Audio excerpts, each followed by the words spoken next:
Good morning students. Welcome to 9th standard social science class. Today we are going to learn about economic lesson unit 4 agriculture in Tamil Nadu. Agriculture continued to be most dominant sector of the state economy. As 70% of the population is engaged in agriculture, in this lesson we are going to talk about major crop cultivation and productivity. Now move on to the lesson. Agriculture is prime and traditional occupation of the people of Tamil Nadu. About 56% of people of Tamil Nadu are farmers. Agriculture sector supplies food to the people and cattle respectively. It is the source of materials for many of the industries. Before getting into the lesson, let us know about learning objectives of the lesson. First one, to know about the agricultural activity in Tamil Nadu. Second one, to know about extent of land under cultivation in Tamil Nadu. To understand the importance of water and irrigation in agriculture. To know about various crops grown in Tamil Nadu. The last one, analyze the crop productivity in Tamil Nadu. Agriculture in early days. Most of the people of Tamil Nadu depended on agriculture at the time of the independence and even after 40 years of independence. That situation is being changed in the recent years. It has been noticed that number of farmers in Tamil Nadu has got reduced during the last 10 years according to the 2011 census data. அதான் பார்த்தீங்கன்னா India விடுதலை அடைஞ்ச பிறகும் அதுக்கு பிறகு 40 years வரையும் பார்த்திங்கன்னா தமிழ்நாட்டில் மக்களில் நிறைய பேர் அதாவது பெரும்பான்மையான மக்கள் விவசாயத்தை தான் நம்பியிருந்தாங்க. அந்த நிலை இப்போ சமீப காலமாக மாறிட்டு வருது. 2011 சென்சஸ் படி தமிழ்நாட்டில் விவசாயிகளின் எண்ணிக்கை கடந்த 10 இயர்ஸாக குறைஞ்சிட்டே வருது. According to the 2001 census 49.3% out of the total population of workers were involved in agriculture. The percentage has reduced to 42.1% in the next 10 years. In 2011, there were 3,29 lakh workers in Tamil Nadu, of which 96 lakhs were agricultural workers. அதாவது இப்போ 2001 census படி பார்த்தோன்னா மொத்த தொழிலாளர்களை 49.3% விவசாயம் பண்ணிகிட்டு இருந்தாங்க. இப்போ 10 இயர்ஸ்க்கு பிறகு பார்த்திங்கன்னா இதோட அளவு 49.3%லேருந்து 42.1%ஆக குறைஞ்சிருக்கு. அதாவது விவசாய தொழிலாளரோட எண்ணிக்கை குறைஞ்சிருக்கு. 2011 பார்த்திங்கன்னா தமிழ்நாட்டில் மொத்தம் 3 crores அதாவது 3,29 lakhs பீப்புள்ஸ் தொழிலாளர்கள் இருந்தாங்க. அவங்களில் பார்த்திங்கன்னா 96 lakhs பீப்புள் விவசாயம் பண்ணிக்கிட்டு இருந்தாங்க. Sectors of people involved in agricultural activities. A major portion of the workers involved in agricultural activities are landless laborers. All the landholders do not have the same amount of land. Many have very little land and very few people hold large areas of land. அதாவது விவசாயத்தில் ஈடுபடுறவங்கள பெரும்பான்மையான மக்கள் எப்படி இருக்காங்கன்னா நிலமற்ற கூலி தொழிலாளிகளாக தான் இருக்காங்க. நிலம் இருக்கவங்கள்ட்ட எல்லார்ட்டும் ஒரே மாதிரி நிலம் இருக்காது. சில பேர்கிட்ட கொஞ்சமான அளவு தான் நிலம் இருக்கும், சில பேர்கிட்ட அதிக அளவில் நிலம் இருக்கும். In 2010 there were 81,18,000 cultivators in Tamil Nadu. In 2015 there were 79,38,000 cultivators in Tamil Nadu. There was a reduction of 1,80,000 cultivators in these 5 years. The area under cultivation also reduced from 64.88 lakhs hectares to 59.71 lakh hectares during the same period. That is, the state of Tamil Nadu had lost nearly 1,03,400 hectares of an average during these 5 years. அதாவது தமிழ்நாட்டை பொறுத்த வரைக்கும் பார்த்திங்கன்னா விவசாயம் பண்ணக்கூடியவங்களோட எண்ணிக்கை 2015 79,38,000 இருந்தது. இதே 5 இயர்ஸ்க்கு முன்னால் அதாவது 2010 பார்த்திங்கன்னா 81,18,000 விவசாயம் பண்ணக்கூடியவங்க இருந்தாங்க. 5 இயர்ஸில் பாருங்கள் 1,80,000 வந்து விவசாயியோட எண்ணிக்கை குறைஞ்சிருக்கு. இதே மாதிரியே விவசாயம் பண்ணக்கூடிய நிலங்களோட பரப்பளவும் பார்த்திங்கன்னா 64.88 லேக்ஸ் ஹெக்டேர்லேருந்து 59.71 லேக்ஸ் ஹெக்டேராக குறைஞ்சிருக்கு. அதாவது சராசரியாக பார்த்திங்கன்னா ஒரு வருஷத்துக்கு 1,03,400 ஹெக்டேர் நிலங்கள் வந்து சாகுபடி செய்யக்கூடிய நிலங்கள் தமிழ்நாட்டில் குறைஞ்சிருக்கு. Micro farming. Most of the cultivators in Tamil Nadu are micro farmers who cultivate in an area less than 1 hectare. Micro farmers account to around 78% of the total cultivators, while the area cultivated by these micro farmers is just 36%. Small farmers cultivating 1 to 2 hectares of land cover 14%. while the land cultivated by them is 26%. Cultivators of scheduled caste farmers are only 1% in Tamil Nadu. 96% of this 1% are small micro farmers. Total land areas under agriculture is shrinking fast, not only in Tamil Nadu but also throughout the year. தமிழ்நாட்டில் பார்த்திங்கன்னா பெரும்பாலான விவசாயிகள் வந்து ரொம்ப குறு விவசாயிகளாக தான் இருக்காங்க, அதாவது மைக்ரோ ஃபார்மர்ஸாக தான் இருக்காங்க. இவங்க வந்து 1 ஹெக்டேருக்கும் குறைவான அளவில் வந்து விவசாயம் பண்ணக்கூடியவங்க. மொத்த விவசாயிகள் எண்ணிக்கையில் வந்து இந்த மைக்ரோ ஃபார்மர்ஸ் 78% இருக்காங்க. ஆனால் அவங்க வந்து சாகுபடி செய்யக்கூடிய விவசாயம் பண்ணக்கூடிய நிலத்தின் பரப்பளவு வந்து மொத்த பரப்பளவில் 36% மட்டும்தான் இருக்குது. அதுக்கு அடுத்த நிலையில் உள்ளவங்க வந்து சிறு விவசாயிகள், அதாவது ஸ்மால் ஃபார்மர்ஸ். அவங்க வந்து 1 to 2 ஹெக்டேரில் சாகுபடி செய்யக்கூடியவங்க. இவங்க 14% தான் இருக்காங்க. அவங்க விவசாயம் செய்யக்கூடிய பரப்பளவு பார்த்திங்கன்னா 25% தான். The total land area under agriculture is shrinking fast, not only in Tamil Nadu but also throughout India. The number of marginal farmers has increased in India. In contrast, the number of marginal farmers is decreasing in Tamil Nadu. This shows that the farmers are doing other occupations. அதாவது தமிழ்நாட்டில் மட்டும் இல்லாமல் India முழுவதுமே இந்த விவசாயம் பண்ணக்கூடிய நிலத்தின் பரப்பளவு ரொம்ப சுருங்கிக்கிட்டே இருக்குது. இந்த குறு விவசாயிகள், இந்த ஸ்மால் ஃபார்மர்ஸ் பார்த்திங்கன்னா அவங்களோட எண்ணிக்கை, மார்ஜினல் ஃபார்மர்ஸோட எண்ணிக்கை வந்து அதிகரிச்சுட்டே இருக்குது. தமிழ்நாட்டில் வந்து அதுக்கு ஆப்போசிட்டாக பார்த்தா இவங்களோட எண்ணிக்கை, மார்ஜினல் ஃபார்மர்ஸோட எண்ணிக்கை வந்து குறைஞ்சிட்டு வருது. மக்கள் வந்து இதுக்கு என்ன காரணம் அப்படின்னு பார்த்தீங்கன்னா, அவங்க விவசாயத்தை விட்டு வேறு ஆக்குபேஷன், வேறு தொழில் செய்ய போயிட்டாங்க அப்படின்றது வந்து இது மூலமாக நல்லா தெரிய வருது.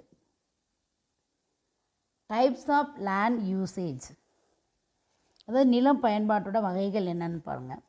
த total geographical area of Tamil Nadu in 1,30,33,000 hectares. Out of this, only 1/3 of land is used for agriculture. 45,44,000 hectares. 17% of the land is used for non-agricultural use, nearly the same size, that 2,125,000 hectares of land or forest. About 4% of the total land is unusable. 1/10 of the land is barren. Other fallow land are 13%. So nearly 1/4 of the land is barren, and we have to be concerned of the increasing size of the barren land. Grazing land and cash crops occupy slightly more than 5% of the total land area. அதாவது தமிழ்நாட்டில் பார்த்திங்கன்னா மொத்த புவியியல் பரப்பு வந்து 1,30,33,000 hectares. தமிழ்நாட்டில் பார்த்திங்கன்னா மொத்த ஜியாகிரபிக்கல் லேண்ட் ஏரியா 1,30,33,000 hectares இருக்குது. இதில் 1/3 ஆஃப் த லேண்டு மட்டும்தான் வந்து விவசாயத்துக்கு பயன்படுத்துகிறாங்க. 17% லேண்ட் வந்து நான் அக்ரிகல்ச்சர், அதாவது விவசாயம் இல்லாத தொழில்களுக்கு பயன்படுத்துகிறாங்க. இதே அளவு லேண்டு வந்து காடுகளாக இருக்குது. மொத்த நிலப்பரப்பில் பார்த்திங்கன்னா 4% வந்து பயன்படுத்த முடியாத நிலங்களாக இருக்குது. இப்போதைக்கு தரிசாக இருக்கக்கூடிய நிலத்தோட அளவு வந்து 10ல் 1 பங்கு, 10ல் 1 பகுதி இருக்குது. மற்ற தரிசு நிலங்கள்லாம் வந்து 13% இருக்குது. ஆக மொத்தம் 4ல் 1 பகுதி நிலம் வந்து தரிசாக இருக்குது. தரிசாக இருக்கக்கூடிய நிலங்கள்லாம் வந்து இப்போ ரொம்ப அதிகரிச்சுட்டே இருக்குது. இது இல்லாமல் மேய்ச்சல் நிலங்கள், அதாவது கிரேசிங் லேண்டும் கேஷ் கிராப்ஸ், அதாவது மரங்கள் வளர்க்கப்படக்கூடிய நிலங்களும் மேய்ச்சல் நிலங்களும் வந்து என்ன பண்ணால் நிறையா 5% வந்து மொத்த நிலப்பரப்பில் 5% வந்து நிறைய இது தான் இருக்குது. எதுனா மேய்ச்சல் நிலங்களும் மரங்கள் வளர்க்கக்கூடிய நிலங்கள் தான் இருக்குது. Next we move on to water resources for agriculture. There are no perennial rivers in Tamil Nadu. Tamil Nadu receives the record water from the northeast and southwest monsoons. When the southwest monsoon rains are high in the catchment area of the Kaveri river in Karnataka dams get filled, and in turn the Kaveri river in Tamil Nadu gets. தமிழ்நாட்டில் பார்த்திங்கன்னா வற்றாத நதிகள் இல்லை. அதனால் வந்து தமிழ்நாடு தன்னோட தேவைக்கான நீரை வந்து நார்த் ஈஸ்ட் மான்சூன் மற்றும் சவுத் வெஸ்ட் மான்சூனில் தான் பெறுது. இதில் சவுத் வெஸ்ட் மான்சூன் வந்து அதிகமாக இருந்துச்சுன்னா, பருவமழை அதிகமாக மழை பெஞ்சிச்சுன்னா காவிரி ஆற்றின் கேட்ச்மெண்ட் பகுதியில், அதாவது நீர்பிடிப்பு பகுதியில் உள்ள கர்நாடகா டேம் நிரம்பிச்சுன்னா தமிழ்நாட்டுக்கு வந்து காவிரி ஆற்றில் நீர் பெருகும். Northeast monsoon is a major source of water for Tamil Nadu. The northeast monsoon rains are stored in reservoirs, lakes, pond and wells for cultivation. இந்த தமிழ்நாட்டுக்கு வந்து பெரும் நீர் ஆதாரமாக இருக்கிறது வந்து நார்த் ஈஸ்ட் மான்சூன் தான். இதோட காலம் வந்து அக்டோபர் டு நவம்பர் வரையும். இந்த நார்த் ஈஸ்ட் மான்சூன் வந்து அதாவது இப்போ பெஞ்சிட்ருக்குல இதுதான் வந்து நார்த் ஈஸ்ட் மான்சூன் சீசன். இந்த நார்த் ஈஸ்ட் மான்சூன் நீரை வந்து லேக்ஸ்லையும், அதாவது நீர் தேக்கங்கள்லையும், கண்மாயிலையும், ஏரிகள்லையும் தேக்கி வச்சு தான் அது வந்து விவசாயத்துக்கு பயன்படுத்துகிறாங்க. There are 7,985 small lakes, 33,142 large lakes, 15 lakh open wells, and there are 3,54,000 bore wells in the state, where agriculture is carried out with the help of these water resources. அதாவது இந்த கிணறு, திறந்தவெளி கிணறு, ஏரிகள், இதில் உள்ள ஆழ்துளை கிணறுகள், இதில் உள்ள நீர் ஆதாரங்களை வச்சு தான் தமிழ்நாட்டில் வந்து விவசாயம் பண்ணிக்கிட்டு இருக்காங்க. இதில் இருந்தால் வந்து அவங்க விவசாயத்துக்கு தேவையான நீரை எடுத்துக்கிறாங்க. The area of land that is irrigated using water from lakes is very low. Nearly 3.68 lakh hectares of land obtain water from lakes. The canals provide water to 6.68 lakh hectares. Borewell irrigate 4.93 lakes hectares, and open wells provide water for 11.91 lakhs hectares of land. அதாவது இந்த ஏரியிலேருந்து, அதாவது 3.68 lakhs hectares நிலங்கள் வந்து சில ஏரிகள் மூலமாகவும், 6.68 lakhs hectares நிலங்கள் வந்து கால்வாய்கள் மூலமாகவும், 4.93 lakhs hectares வந்து ஓப்பன் வெல்ஸ் திறந்தவெளி கிணறுகள் மூலமாகவும், 11.91 lakhs hectares வந்து போர்வெல் மூலமாகவும் வந்து பாசன வசதியே பெறுது. இது மூலமாக வந்து நீர்ப்பாசனம் உங்களுக்கு கிடைக்கிது. இதில் ஏரிகள் மூலமாக கிடைக்கக்கூடிய பாசன வசதி தான் ரொம்ப கம்மியான நிலப்பகுதிக்கு வந்து ஏரிகள் மூலமாக நீர் கிடைக்கிது. Agriculture in Tamil Nadu depends on groundwater. Important to regulate the usage of groundwater. Important for sustainable farming. அதாவது தமிழ்நாடு வந்து பெரும்பாலும் வந்து தமிழ்நாடு விவசாயம் வந்து நிலத்தடி நீரை தான் நம்பியிருக்கு. நிலத்தடி நீரின் பயன்பாட்டை சீர் செய்கிறது வந்து ரொம்ப முக்கியமான அவசியம். இப்போ அது நீரோட பயன்பாட்டை வந்து சீர் செய்கிறது ரொம்ப முக்கியமான ஒன்றாக இருக்குது. அதாவது இம்பார்ட்டன்ட் ஃபார் சஸ்டைனபிள் ஃபார்மிங், வளம் குன்றா வேளாண்மைக்கு வந்து இது ரொம்ப முக்கியமான தேவையாகவும் இருக்குது. இந்த நிலத்தடி நீருடைய அளவையும் தன்மையும் வந்து யூனியன் கிரவுண்ட் வாட்டர் போர்டு என்ன பண்ணுறாங்கன்னா தொடர்ந்து கண்காணிச்சுட்டே இருக்காங்க. Irrigation and crops types. All cultivated crops can be classified as food crop and non-food crops. Food crops example paddy, maize, ragi. Non-food crops coconut. 57% of the total land under food grain cultivation is irrigated. In 2014 to 15, 59% of food crops and 50% of non-food crops were irrigated in Tamil Nadu. The total area of land cultivated in Tamil Nadu was 59,94,000 hectares in 2014-15, out of this non food crops were 76%. தமிழ்நாட்டில் பயிரப்படக்கூடிய நிலத்தின் மொத்த பரப்பளவில் 2014-15 பார்த்தீங்கன்னா 59,94,000 hectares இருந்துச்சு. இதில் 76% வந்து நான் food graphs வந்து பயிரிட்டாங்க. Paddy cultivation is carried out at a large scale of 30% cultivated land area and other food crops in 12% area. Millets are cultivated in a very low percentage of area. Sorghum, solam cultivation in 7% land area. Kambu is 1% and ragi in 1.7%. Other millets occupy 6% in the year 2014-15. அதாவது நெல் சாகுபடி தான் வந்து அதிக அளவில் 30% நெல் தான் பயிர் செஞ்சாங்க. மற்ற ஃபுட் கிராப்ஸ் பார்த்திங்கன்னா 12% பயிர் செஞ்சாங்க. சிறு தானிய சாகுபடியில் வந்து ரொம்ப குறைவாக தான், அதாவது மில்லட்ஸு சிறு தானிய சாகுபடியில் வந்து ரொம்ப குறைவாக தான் நடந்துச்சு.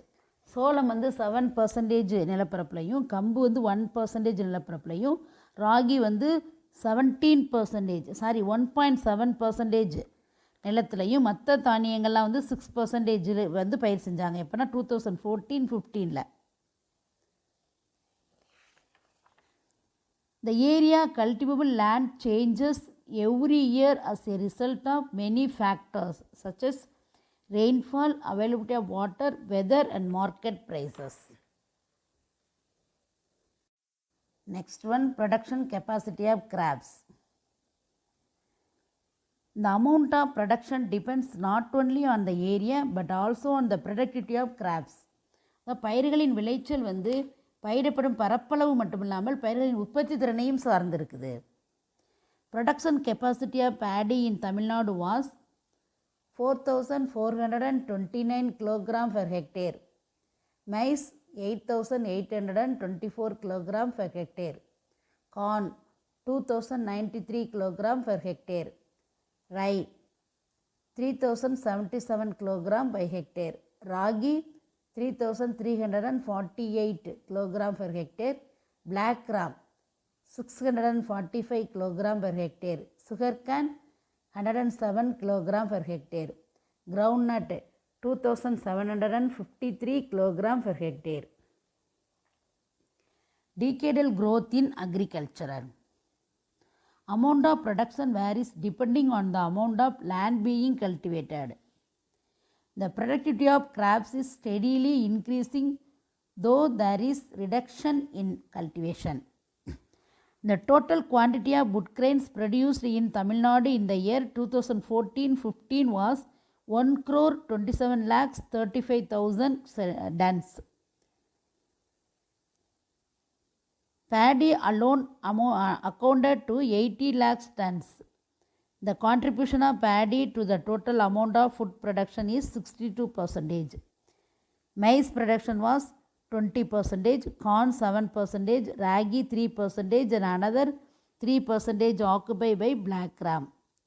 While other food crops contributed a very meager amount to the total food production in Tamil Nadu.